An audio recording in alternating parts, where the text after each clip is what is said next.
We got another episode of Placemic Thoughts. I am your host, Sopaz J. Tonight we're gonna do things a little different. We're gonna take a look at a few clips that I came across today. A couple interesting things, little short clips. I believe about 15 minutes each, and we're gonna take a look at them together and give our opinion and see what we think about it. See what they got cooking. Former teacher Michelle Solis is serving time in prison for locking a teenage boy in her classroom and raping him on graduation day. Now that victim is suing Solis and the school district. His lawyer is here. Welcome to Crime Fix. I'm Anjanette Levy. Michelle Solis is serving a 4-year sentence in a California prison for having 4 years. She only got 4 years for raping a child. Now, are we saying, is this a rape? Which don't get me wrong, all rape is rape. But you got rape, then you got statutory rape. Or, you get what I'm saying? So I wonder if this was a rape. Nothing funny about that, by the way. Sex with a 14-year-old boy. The boy was one of Solis's students at Sycamore Middle School in Gridley, California. His lawyer will join me with details about this lawsuit that they filed against. It's the parents, because what does a kid know about suing anybody? But I've always thought it's crazy how you got the double standard of if a boy has sex with his teacher in school, he's gonna be the coolest.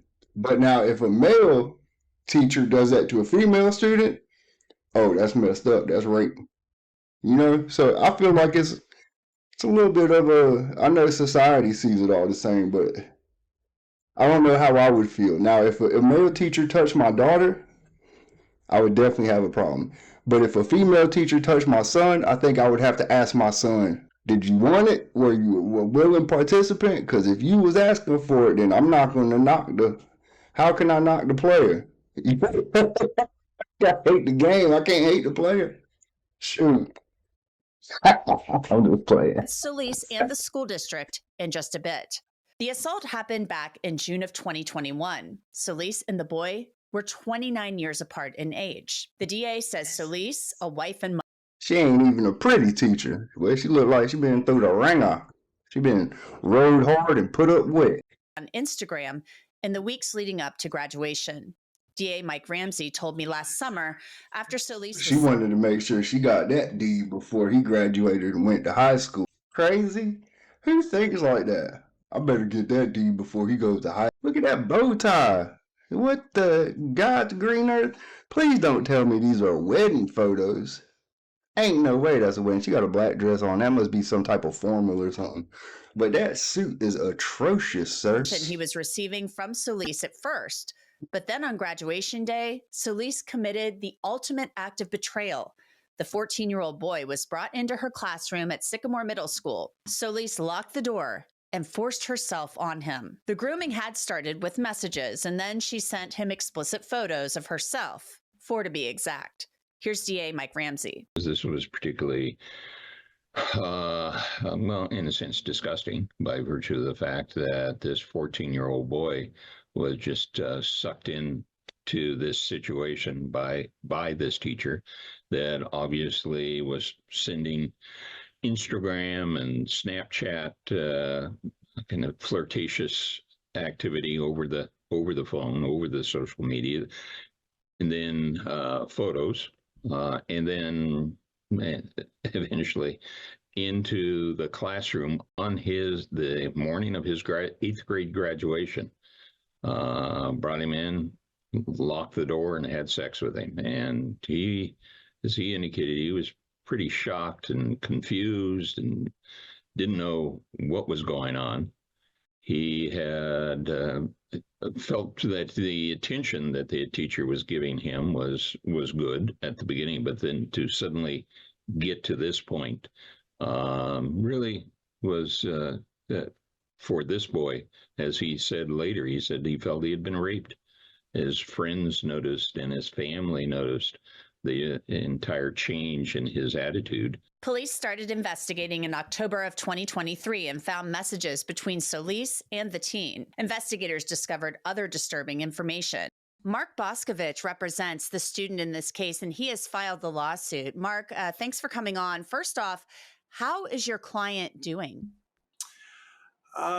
He's taking it day by day. There's some are worse than others. I think often, same with the experience of my client, but with many clients, it's a roller coaster. And depending on what you're doing and what you're involved in, it will affect where you are on that roller coaster, whether you're on a up or a down. What I could say is that over the course of this criminal trial and now the civil case, been a lot of sleepless nights for my client, and feeling very isolated in this situation, because this is a small community and a lot of people were not on his side, and it was very difficult to even say his story during the extent of the criminal case, because there are people giving him dirty looks and people flipping him off and just doing things that were completely uncalled for. This is not something he asked for. How are people mad at the child for the woman coming on to him? Like, even if the child was the initiator, even if he hounded her, stalked her, it does not matter. He is a child. As the adult, it is always on the adult to govern the child's actions, to report the child if necessary, to say no. It's never on the child. The child's going to act like a child. The child's going to make mistakes, make bad decisions. It is never on the child to make the decision when it comes to these types of cases. So I don't understand how anybody could ever be mad at the child or flip a child off for telling a story. How could you flip a child off regardless? Man, I don't know. Maybe I just haven't had that experience yet in life where I felt like I needed to flip a child off. Maybe it will happen. Hasn't happened yet, though, so I just don't get it. He anticipates he'll probably get these kind of responses again, but in the end, he wants to do the right thing and make sure that the district is held accountable for this. Why were people treating your client poorly? That's kind of shocking to me. I mean, were they on the side of Michelle Solis, or what was going on? Use AI to create your next logo with Design.com. Start by visiting the design. That's our suspicions. We can't say for sure without getting in those people's minds, but I imagine a lot of people were siding with this lady. It could be they knew her. It could be they just don't believe in these kind of lawsuits or these kind of cases. It's unclear, but what is clear is that there was a lot of animosity directed towards my client for telling his story. One thing that, we've covered a lot of these cases here on this show. And one thing that really bothers me a lot as a mom and just as a, a human being in general is the fact that, there are these stereotypes that, it's a boy. So they probably liked it. And this is every, teenage boy's fantasy. It's really not. It scars kids when these things happen. And at the time, your client was 14 years old.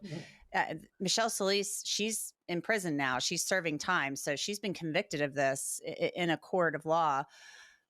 I mean, he was locked in a room with her and sexually assaulted. So talk to me about, the emotional impact of this on your client and the fallacy about, teenage boys thinking this is cool. Yeah, that fallacy absolutely does not apply here, and it probably doesn't apply in 99% of these cases. My client never actually told people about this till many years later. It wasn't like he was out there bragging about this sexual encounter with his teacher. It was thrusted upon him because the teacher ultimately, one of her nude photographs was caught by an adult, and she ultimately got arrested, and so that's what kind of brought him into this case. If he was so proud of this situation or happy about it, why didn't he talk about it earlier? Why didn't he discuss it? Because he wasn't. He was raped. He was. That sounds like he just got caught, because why the hell wouldn't he say something? Now, granted, I understand sometimes people don't say something because they're scared or ashamed, whatever.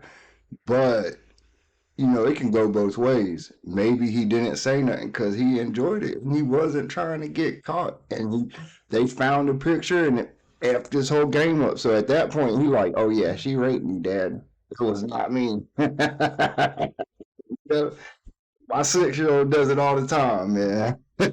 He gonna be well. You don't talk about teachers raping him, but he gonna go with whatever story that causes him the least friction. For sure. But that's that one, folks. The allegations against P. Diddy just keep on coming, this time from a British TV host with hundreds of thousands of Instagram followers. Now, she's revealing the shocking details of Diddy's parties with guest lists of underage girls whose drinks were laced with drugs. It's just another accusation in a long list of others, all alleging a pattern of abuse at the hands of Diddy spanning decades. 54-year-old Sean P. Diddy Combs is nearing the 1-month mark of life behind bars.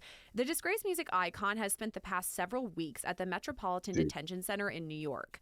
This comes after Diddy's arrest on September 16th, when a grand jury indicted him on charges of racketeering conspiracy, sex trafficking by force, fraud, or coercion, and transportation to engage in prostitution. Diddy has appeared in court several times since his arrest and made several attempts at bail, one of which is still pending. But for now, he's being held in a protective care unit at MDC Brooklyn. He's pleaded not guilty to the charges and just last week was assigned a May 2025 trial date. In the past, Diddy's attorney has been outspoken, saying Diddy's side of the story will be told when it comes time for trial. One of his defense attorneys, Mark Agnifilo, actually even said Diddy plans to testify when it comes time for trial. Now, that still remains to be seen, but we can make an educated guess that the witness testimony will be pretty compelling and likely from a lot of survivors. The federal indictment mentions only one listed as victim one. Now, their name isn't included, but we can infer that victim one is actually Cassandra Ventura. She's also known as the singer Cassie, who dated Diddy for several years, starting when she was just a teenager. Cassie filed civil suit against Diddy in November of last year, introducing us to the phrase freak-offs. This was once again defined in the federal indictment as elaborate and produced sex performances that Combs arranged, directed, masturbated during, and often electronically recorded. This is all part of Diddy's alleged scheme. He would drug women or spike their drinks, sexually assault them, and or force them to have sex with a prostitute, all while he's recording. Now, it's these recordings that led to Diddy's arrest, as the feds collected some during the raids of his home back in March. Okay, I know you're multitasking when you're watching our videos, and if you're out and about running errands, listen up. So tell me what y'all think about that. That's what they got with Diddy right now. But back to Cassie. Her lawsuit with Diddy was settled just one day after it was filed, but it was too late. Since then, more than a dozen civil suits have been filed against Diddy, all laying out the similar pattern of abuse. We can also expect more than 100 new civil lawsuits to be filed against Diddy over the next few weeks. This was announced by Houston-based attorney Tony Busby, who alleges he received literally thousands of calls from survivors, all claiming to have been sexually assaulted by Diddy. There are other allegations that high-profile celebrities took part in these freak-offs and sexual assaults. And that leads us to the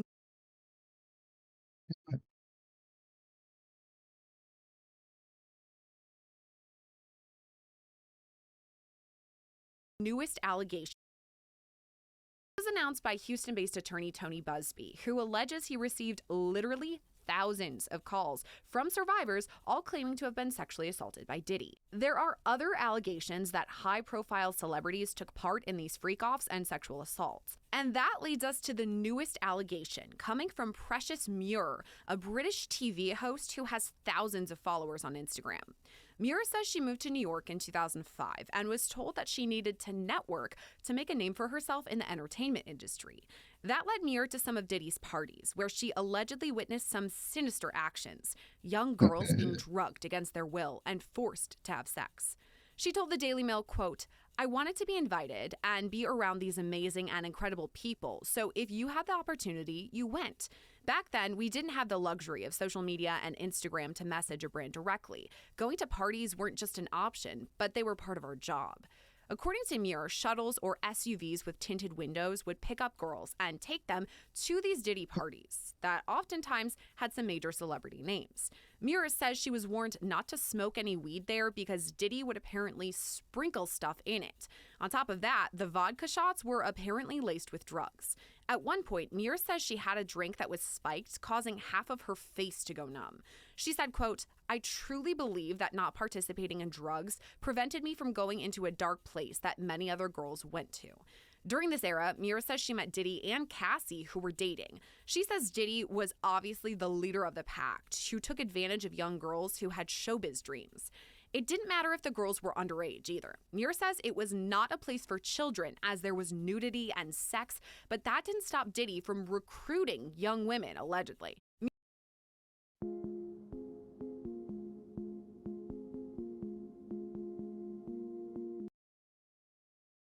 Muir says, quote, See, it's really not the prostitute that really make this crime a big shocker for me. It's not, it's not the sex trafficking and stuff. Sex trafficking is wrong, but prostitution, most of the time, I've never partook in a prostitute, but I've known prostitutes. I've known people who have partaken in prostitutes. I've been around the streets a lot, so a lot of times, man, these girls is strung out on drugs or they want money. For whatever reason, what reasons do people want money? That's the only reason, right? To have money. I mean, it's a choice. But what gets me is taking advantage of these young people that, and I'm gonna say people because I'm sure with Diddy it was girls and boys, mostly females, I'm sure, but I'm sure there was some males sprinkled in there. But it's the taking advantage of these people who just have dreams of being in show business because that's depraved. Take advantage of someone's hopes and dreams is effed up. That's like someone starving. You're gonna make them blow you for a sandwich. It's messed up. That's a different type of. That's depraved. That means, Diddy. I ain't got no love for you, bro. I saw people hooking up sexually. When I went to the bathroom, I saw condom wrappers and fragments of cocaine on the side with whatever thing they used to sniff it.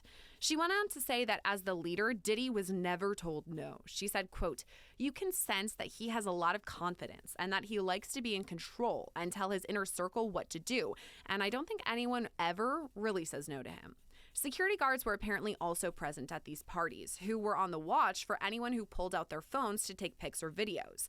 These personal recordings were not allowed, but Diddy himself was allowed to record. And according to Muir, there were cameras scattered around the rooms recording everything. Now, according to the federal indictment that was filed decades after these parties, Diddy would use these same recordings as blackmail against the survivors, saying he would release it if they spoke up about this alleged abuse. It's just one more shocking allegation that adds to the case against Diddy. To understand what all this new information means for Diddy's case, we're talking to former prosecutor and criminal defense attorney Mike Korbanix. We're talking about P. Diddy yet again, and I don't know if I'm surprised or what that we have another allegation that another person's coming forward and saying, hey, I went to those freak offs, I saw what it was all about. What are you thinking when you hear that yet another person's coming forward with these accusations? Well, it's difficult to see because there's so many people coming forward that I think there's going to be a very big question by the defense as to what exactly is admissible. And if this person was actually a victim or were just at a party where they saw things that necessarily weren't illegal if they weren't a victim and didn't see exactly what made it illegal. So that's an interesting question here because I don't think some of the people were actually victims that are coming forward. They saw things, but I don't know if they saw all the details. And especially when it gets to be an issue of sexual assaults or things of that nature is, did they hear non-consent or consent where it was coming? So I think we're going to hear some new areas of admissibility of evidence in this case that we haven't heard before. Yeah, that's a good point. This person, Precious, who she has like a massive following on Instagram. Not She's Precious. not alleging that she was sexually assaulted, just that she witnessed some questionable things at these freak-offs. And I do think you So she's a brought up good witness. point about the defense. At Vistaprint, we print all the signs that help your small business stand out. We print tabletops that get your brand seen up close. They're going to want to know, okay, is she just there saying, she saw it? What can come in? And I guess that leads to my next question here. She says she moved to New York in 2005, and these freak offs that she saw apparently happened way back then. But now we're in 2024. So could any of that even be admissible anyway? Well, it depends upon when exactly and what's covering the time frame of these episodes. Was it a continuing conspiracy? Because that always will lengthen the statute of limitations, as to usually it goes to when the last event occurred, not necessarily when it stopped. But these are all going to be very interesting questions, because it's very unusual that you have a trial that goes over such a long period of time with such a variety of people. And I think that's going to be another question too, is by having so many victims in one indictment, is the defendant being prejudiced because people are going to hear so many different witnesses, that are they going to accept that that witness is just for that incident, or are they going to let it roll over into, well, the other person said that as well? That has some serious constitutional questions. Yeah, when we're talking about the number of people who are alleging these acts of violence at the hands of Diddy, I mean, we're at hundreds. I mean, thousands, actually, if you believe some of the attorneys who are saying, okay, yeah, 12,000 people are calling us reporting that they were allegedly sexually assaulted by Diddy. So dozens, hundreds, thousands. I mean, a lot of people are saying that they were sexually assaulted by P. Diddy. And that brings into question, when it comes time for this trial, which I guess now is May of next year, when it comes time, how many of these victims or survivors are going to testify? I know Diddy need. He like, God, boy, I need some bond. And sometimes I would think that Diddy would be too big to fail. Like Diddy, Young Thug first of all, YW Melly being in prison for 5 years or jail 5 years, whatever, waiting for trial. I can understand that. Young Thug, he's a little bigger than YW Melly, a lot bigger, but still, he got a lot more money than YW Melly, a lot more behind him. And they've kept him in prison for years. So that's kind of made me. But Diddy's on a different stratosphere. Diddy's up there with Jay-Z.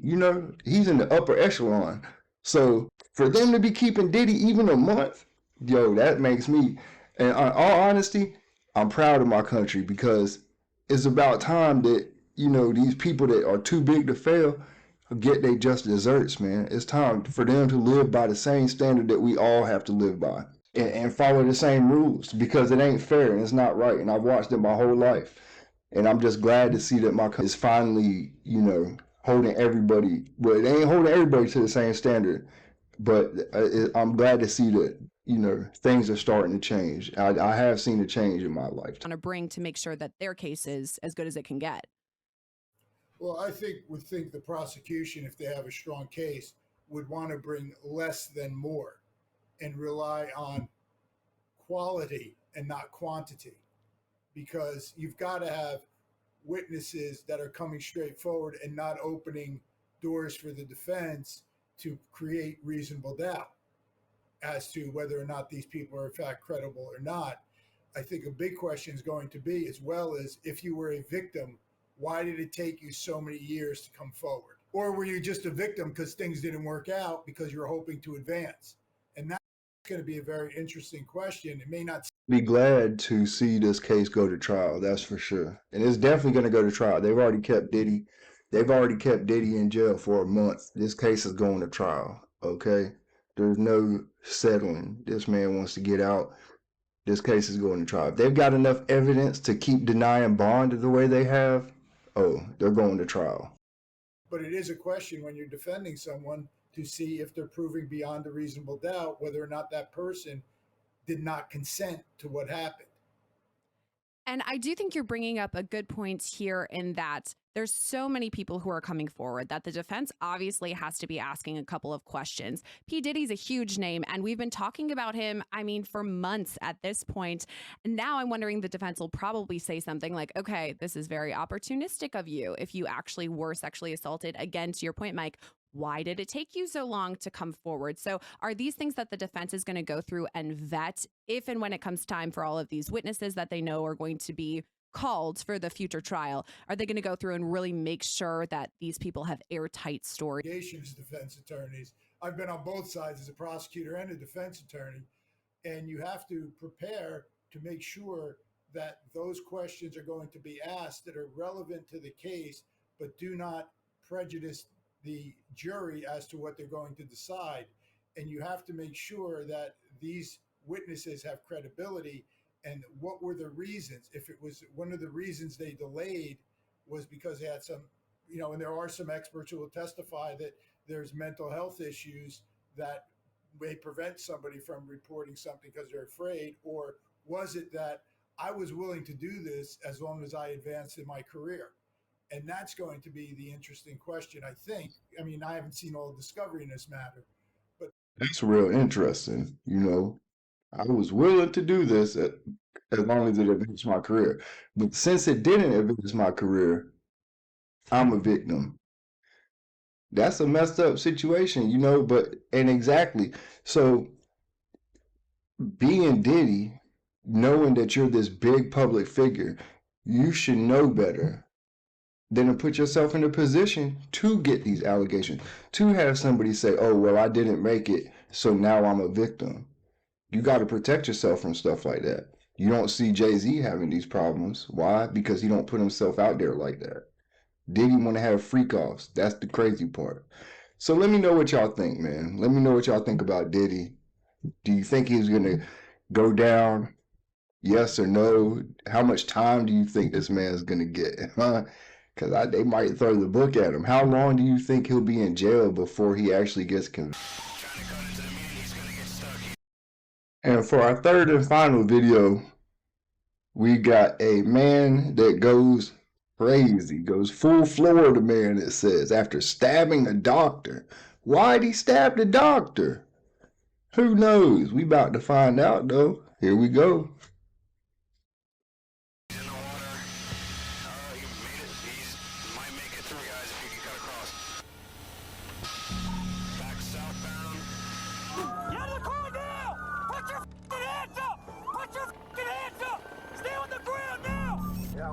Satan put an evil curse on me so he could oppress the children of Judah.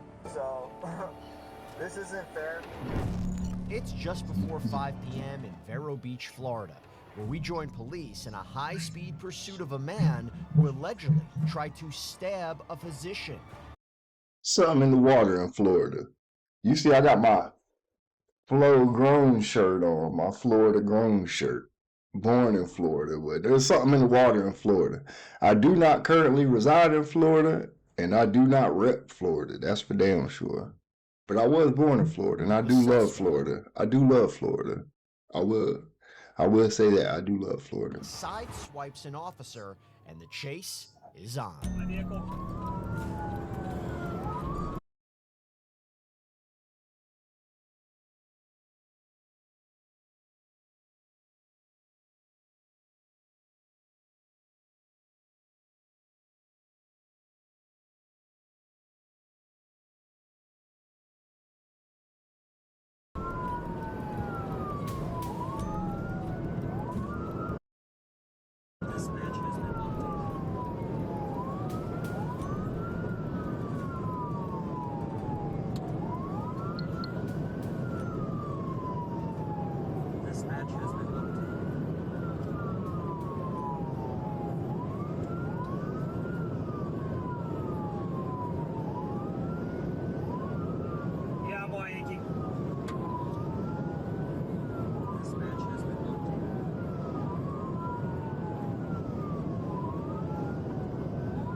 Sticks probably on the vehicle. He's not going to stop.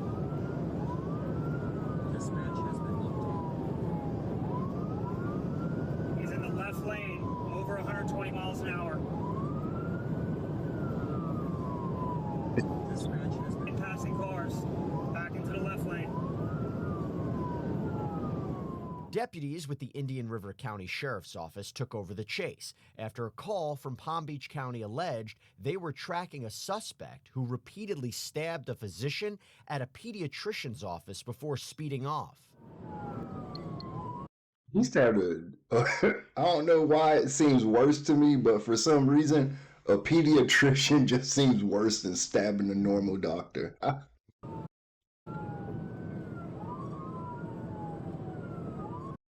And I'm gonna fast forward this until we get some action. All right, guys, because I know. So I feel like he was going about 150 because I was watching this little reticle in the middle, and then the speed at the top right, and when it follows him, I feel like it's going about 150. I don't know. We'll see.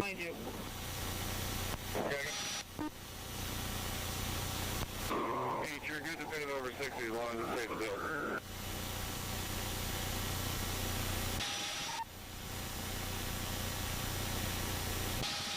Alright, just past the exit, stand by on the inside lane. Heads up, guys. Traffic is slowing down. He continued, he's on the outside lane. Only 158 left lane. Left lane, slowing down significantly. 158 northbound 995. I'm getting ahead. Trying to cut into the median, he's gonna get stuck. He's in the water. He made it. Might make it through, guys, if he can cut across. The driver slams through a watery median before miraculously continuing on, now headed in the But he ain't got no opposite front direction. tire. He's southbound on the outside shoulder, I-95 southbound. Until back-to-back. It's like he ain't got no front tire. I rode a car one time with no front tire. Right down the highway. But that's another story for another day. Back pit maneuvers stopped the dangerous driver in his tracks. You can see where it scraped the road. Get him.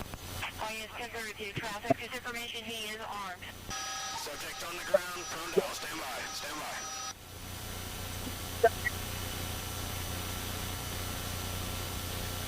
by. I got northbound shut down.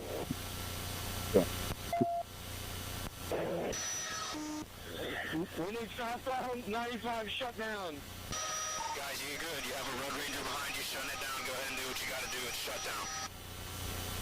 Let's rewind and take another look at the scene from a new angle. Coming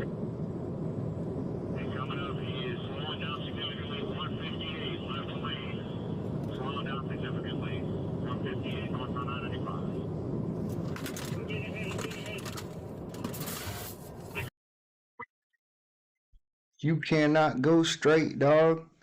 You got to turn. You got to jug and move and get out of their line of sight and then jump out the car. You cannot go straight. If you go straight, they're going to catch you because you can't outrun the chopper. You can't outrun the radio. So if you running from the police, you need to take rights and lefts. Don't be running straight. That's it. Zig and zag, my brother. Or sister. He's gonna get stuck. He's in the water.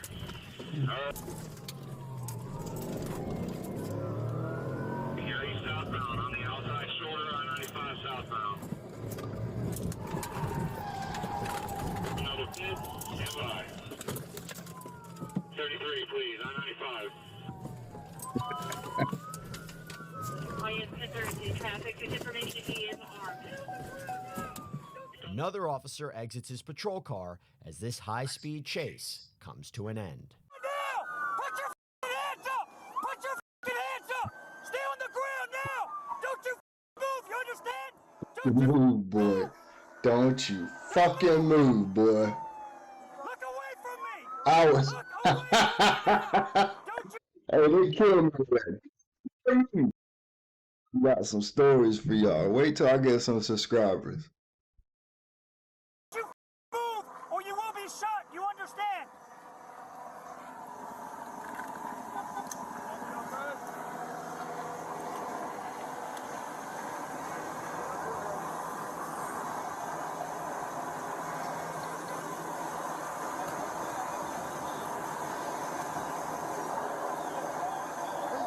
Look away from me! You got commands. Behind cover.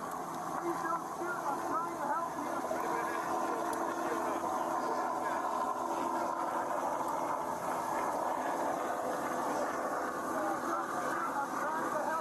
Shut up!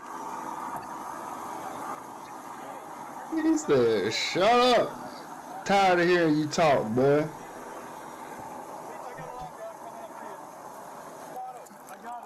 Hey, look, Yep, back up.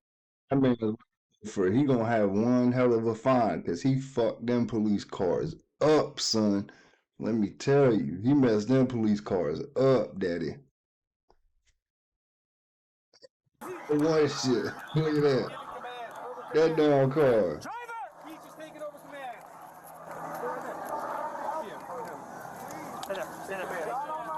Driver, shut up! Stand up! Stand up, face away from me! Stand up! Hands up! Face away!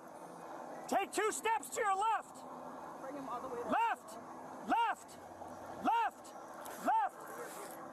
Nicholas, seen here, surrenders after allegedly starting the chase in Jupiter, Florida, and ending on I-95 in Vero Beach. That's about 70 miles away.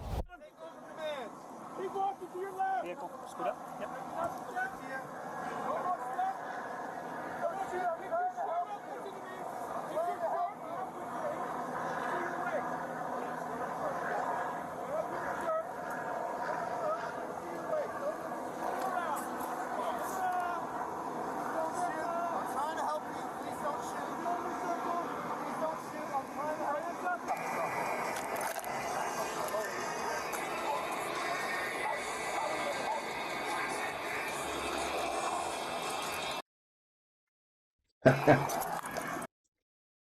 Do you like having a P.O. box but are tired of wasting time and money driving to the post office?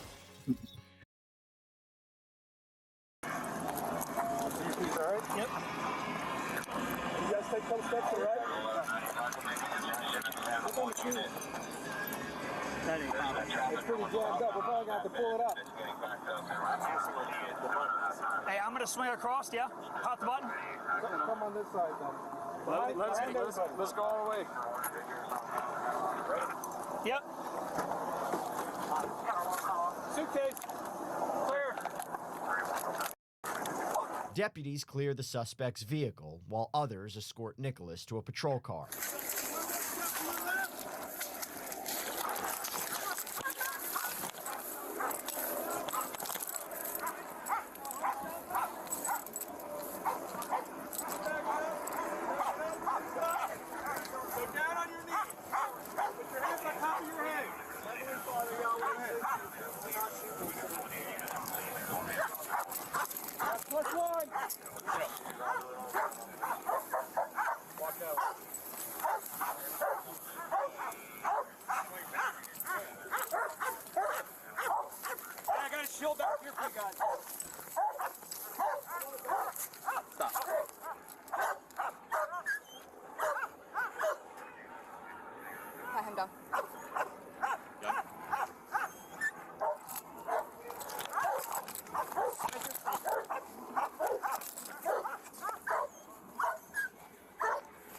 You got anything else? No, sir. I ain't got nothing. So, once secured in the patrol car, Nicholas has a few, let's just say, thoughts for the officers. Yeah, my back. Edward, it is in the narrative, time stamped around 17:03, if you're able to look at it at his cell phone. Sure.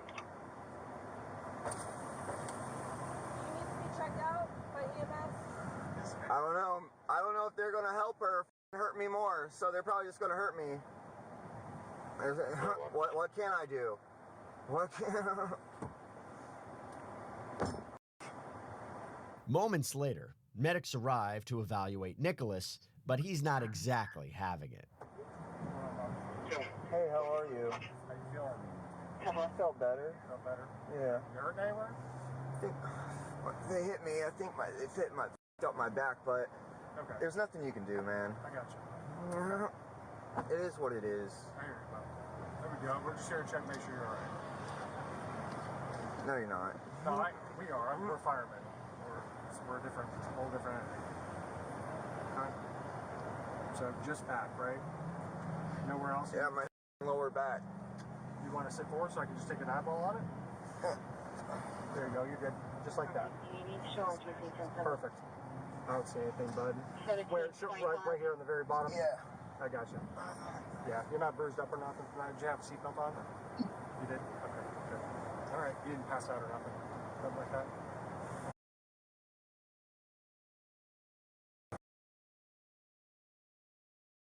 Nice to meet you too, Travis. Where were you heading? I don't know. Trying to escape the Babylonian Empire. Yeah. Trying to escape. Mhm. Because you people have only had me hostage my whole life. Who exactly? Satan, the devil, and all you Babylonian followers. Mm-hmm. You mind if you just check your blood pressure real fast? Will that be okay? No, sir. Okay. No problem. We won't do it. I don't want to. Why are you not investing in tax liens? No, seriously. Why are you not investing into one of the most incredible real estate strategies that's the most passive and creates the highest rate of... I really don't want to die, but it looks like I don't have a choice now, so. I really. We'll leave you alone, man. I'll let you go. Listen. I'm trying to help. I love and respect everybody equally, man. I do not know why the system has to be this way. It's not right, dude. Just because I'm Egyptian or a person of color, just because I'm not a white person like you, man, you guys gotta hold us down and keep us poor. You know what it is, bro. I don't need to explain nothing to you. Yep. All right, partner.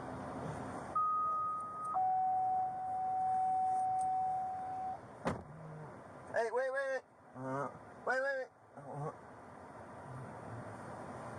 Medics leave when Nicholas decides he has a few more comments for the officer. Excuse me, ma'am. Can you please grab my wallet out of the center console and my passport? Huh? Is that your car? Yeah, that's my car. Yeah, I never had a choice, so. I gave my life for these people. They made me cut my wrist for them. They were asking for a cell phone number for someone. Can I give them your number and you guys can coordinate? They stole my soul. Yeah.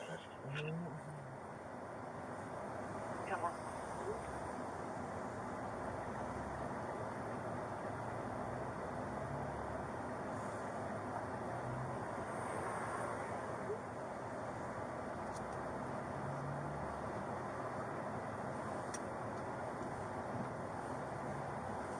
What's your first name? Nicholas? Nicholas? Yes, ma'am.